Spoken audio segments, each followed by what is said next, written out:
Une note officielle adressée par le Premier ministre, Abdelaziz Djara, le 7 novembre dernier, à l'ensemble des ministres de son gouvernement impose le gel de tous les changements qui étaient prévus ou initiés par les membres du gouvernement, dans le cadre de leur plan d'action pour la prise en charge des affaires et problèmes de leurs différents secteurs frappés de plein fouet par les effets désastreux de la pandémie de la Covid-19.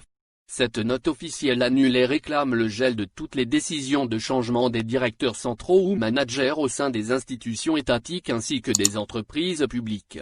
Les changements qui étaient à l'ordre du jour doivent être suspendus jusqu'à un nouvel ordre, explique cette instruction d'Abdelaziz Djara qui ne fournit aucune explication pour justifier cette décision controversée.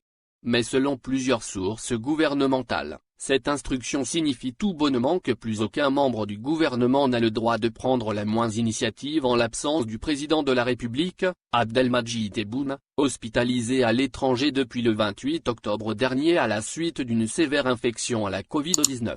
C'est donc bel et bien la paralysie totale qui s'empare de l'État algérien. Mais cette fois-ci de manière officielle, cet immobilisme est décrété ou légalisé par une instruction signée par le Premier ministre. Pourquoi ?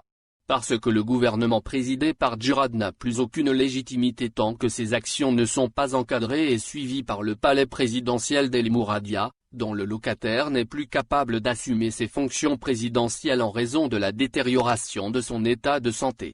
Cette absence se prolonge depuis le 15 octobre dernier, date du début de la maladie de Tebboune.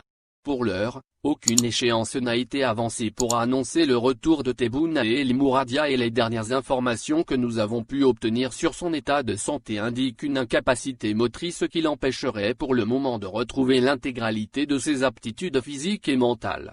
Maintenu sous surveillance médicale et sous traitement, Tebboune pourrait rester encore longtemps en Allemagne avant de déterminer la durée de sa convalescence. La séquence de la maladie de Tebboune plonge l'Algérie dans l'hibernation. Abdelaziz Djara aggrave cette impasse en refusant d'assumer sa responsabilité en l'absence de son mentor Tebboune. Pendant ce temps-là, les problèmes financiers, économiques et sanitaires du pays s'accumulent dangereusement dans le sillage de la pandémie de la Covid-19. Les Algériennes et Algériens sont livrés à eux-mêmes et leurs dirigeants sont en chômage technique en attendant un éventuel retour du patron sans lequel le régime algérien peine à fonctionner à défaut d'institutions stables, solides et, surtout, légitimes.